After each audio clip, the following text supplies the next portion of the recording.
Hello everyone, hello dear students, welcome to ATP Star Learning Platform. Guys JEE advance 2020 हो चुका है और आप में से हो सकता है काफ़ी सारे स्टूडेंट्स का एग्ज़ाम उतना अच्छा नहीं गया जितना वो एक्सपेक्ट कर रहे थे। हो सकता है एग्ज़ाम बुरा गया हो, ठीक है, इट माइट बी पॉसिबल। तो गाइज देखो, बात ये है कि इस समय पे सही चीज़, सही डायरेक्शन बहुत बहुत ज़रूरी होती है और हम कई तरह के डिलेमा में फंसे हुए होते हैं। तो मेक श्योर इस वीडियो को एंड तक ज़रूर देखें, इस डिलेमा से आप ज़रूर निकल आएंगे। गाइस देखिए, सबसे पहला जो डिलेमा रहता है हमारे दिमाग में कि यार क्या हमें एक जो भी कॉलेज मिल रहा है, जो भी आपका जेई मेन के हिसाब से जो रैंक है, या एडवांस तो आपका अच्छा नहीं हुआ तो आप ज़्यादा एक्सपेक्ट एडवांस में तो नहीं कर रहे, ठीक है, लेकिन आपको जो भी कॉलेज मिल रहा है, तो देखो पहला ऑप्शन हमारे पास ये होता है कि यार जो भी कॉलेज हमें मिल रहा है कि क्या हमें वो ज्वाइन कर लेना चाहिए। तो यार देखिए, अगर आपके लिए आपका जो ड्रीम कॉलेज था जो भी, ठीक है, वो अगर आप अभी अटेन नहीं कर पाए, और whatever college you are getting, whatever the best college you are getting, और अब moving forward in the life, वो जो कॉलेज आपको मिल रहा है वो एक डिसेंट कॉलेज है और उस कॉलेज के हिसाब से भी आपके करियर पे कोई इम्पैक्ट नहीं आ रहा, आगे जाके प्लेसमेंट्स डिसेंट है and the life which you want to live, ठीक है, that is fine with you if you are able to imagine your life in a good manner with that particular college which you are getting right now with your rank, then that is fine, ठीक है। ऐसे case में अपने आप से आप पूछो, बैठ के पूछो, इमेजिन करो योर कॉलेज लाइफ, अगर जो अभी गिवन कंडीशंस में आपको कॉलेज मिल रहा है वो अगर आप ज्वाइन करते हो, हाउ आर यू फीलिंग। आंखें बंद करो और इमेजिन करो उस कॉलेज में, मतलब अभी के नहीं, बाद में आप सोचना आराम से, यू विल सी कि यार whether you are feeling good और नॉट। पहले उस कॉलेज का कैंपस देख लीजिए, ओवरऑल सारी चीज़ें देख लीजिए, then visualise whether like you are meant to for that college और नॉट, ठीक है। अगर आपको बहुत अच्छी फील आ रही है, everything is fine, then it means कि भाई फिर ऐसे केस में एक चांस अगला लेने का कोई मतलब नहीं है। You are already getting a decent college, favourable college, and then you should go for that college और you have to move on. और आगे लाइफ में जो अपॉर्चुनिटीज़ मिलने वाली है, क्योंकि life will always keep on giving you more and more chances, तो भाई समझ रहे हो, then you should move on, तब कोई और चांस लेने का मन नहीं बनता है। अगली चीज़ है कि अगर ऐसा कॉलेज जो हम जो चाहते हैं वो हमें नहीं मिल पा रहा है, बिल्कुल भी उसके आसपास भी नहीं मिल पा रहा है, और हम अच्छा फील नहीं कर रहे, यानी हमारा दिल है कि मानता नहीं, ठीक है, तो ऐसे केस में ऑब्वियसली फिर अगर ऐसा है तो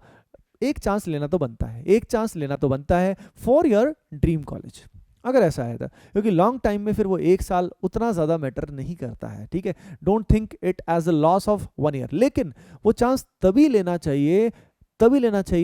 when we are committed, we are highly committed to our dreams. हमें पता है कि भाई गलतियां हमसे कौन कौन सी हुई हैं, किस तरह की मिस्टेक्स हमसे हुई हैं, जो अब हम रेक्टिफाई करके इस साल मैं सही करूंगा इन्हें, और सही करके अगली बार मैं बहुत अच्छा करने वाला हूं। अगर वो प्लान हमारे पास नहीं है, अगर हमें पता ही नहीं है कि क्या मैं इस बार सही करने वाला हूं, किस तरीके से मैं इस बार अपने गोल को अचीव करने वाला हूं, ऐसा मैं इस बार क्या करने वाला हूं जो मैंने पहले नहीं किया था, क्योंकि कुछ हम डिफरेंट करेंगे तभी तो we can expect different results. तो जब तक इस सवाल का जवाब आपको नहीं मिलता है, तब तक you should go for a college and move on. अगर आपको क्लियर कट पाथ पता है कि हाँ यार, मैं ये एक्स्ट्रा टाइम मुझे मिला और इस एक्स्ट्रा टाइम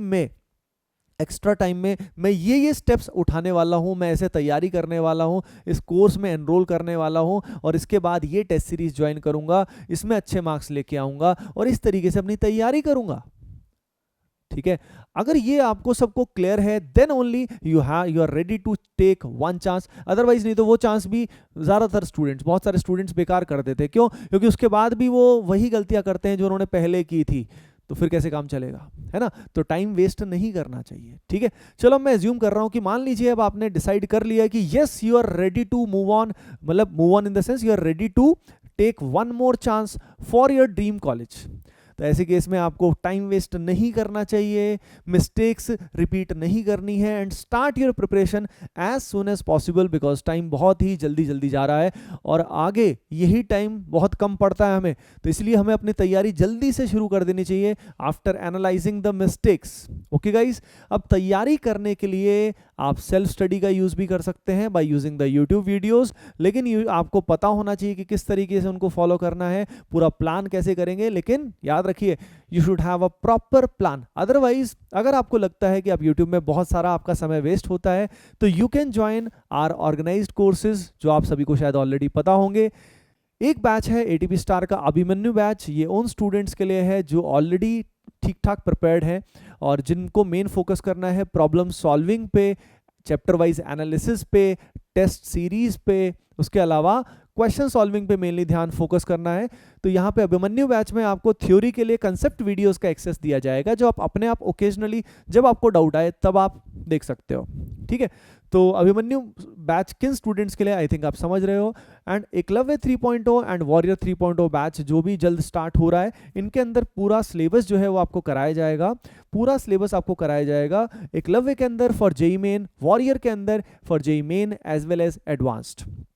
ठीक है, तो जिन स्टूडेंट्स को पूरा सारे लेक्चर्स करने हैं, थ्योरेटिकल लेक्चर्स भी करने हैं, वो स्टूडेंट्स एकलव्य या वॉरियर को ज्वाइन कर सकते हैं डिपेंडिंग ऑन देयर रिक्वायरमेंट। एक डाउट स्टूडेंट्स को ये आता है कि सर इतना कम समय हमारे पास बचा है, सिलेबस कैसे कंप्लीट होगा। यार देखो सीधी सी बात है, अगर इतने कम समय में हमको सिलेबस करना है तो तुम ही बताओ नंबर ऑफ लेक्चर्स कम आएंगे या ज़्यादा आएंगे? ज़्यादा आएंगे, ऑब्वियस सी बात है, लेक्चर्स काफ़ी ज़्यादा आएंगे। तो नाउ द क्वेश्चन इज़ कि हम उसको कवर कैसे कर पाएंगे? इतने सारे लेक्चर्स आएंगे तो इतना हम लेक्चर्स कैसे देखेंगे डेली?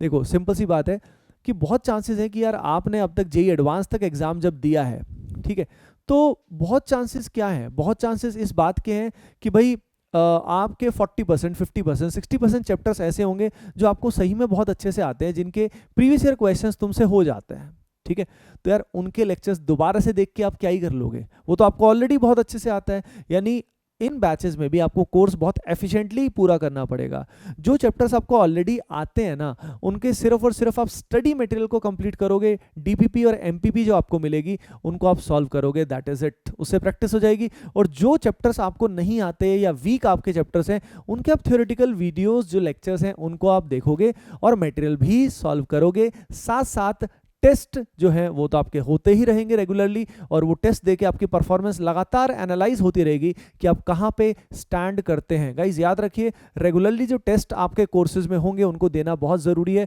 क्योंकि उनसे ही हमें अंदाज़ा लगता है कि हम कहाँ पे स्टैंड करते हैं। Okay everyone, so guys hoping that you understood कि भाई एग्जैक्टली आपको क्या करना है, whether you should move on और टेक अ कॉलेज, या आपको एक चांस लेना चाहिए। ठीक है, तो थिंक योरसेल्फ, सबसे पहले जो सवाल मैंने आपसे बोला है खुद से पूछने के लिए वो पूछिए, देखिए वो कॉलेज कौन सा आपको मिल रहा है, अगर वो वर्थ इट है, अगर you are feeling good about the college, then move on and get the best college as of now, जो भी आपको बेस्ट मिले। Otherwise start your chance, take one chance, it doesn't matter much, एक साल long term में matter नहीं करता है, और लेकिन चांस ले तो उसके लिए फाइट करना है और पूरे अच्छे से फाइट करना है, अपनी मिस्टेक्स को रेक्टिफाई जरूर करना है। Okay guys, with this I wish you all the best on the behalf of team ATP star. Video पसंद आया हो तो लाइक जरूर कर देना यार, एंड चैनल को सब्सक्राइब नहीं किया है तो do subscribe right now. Thank you so much and love you all.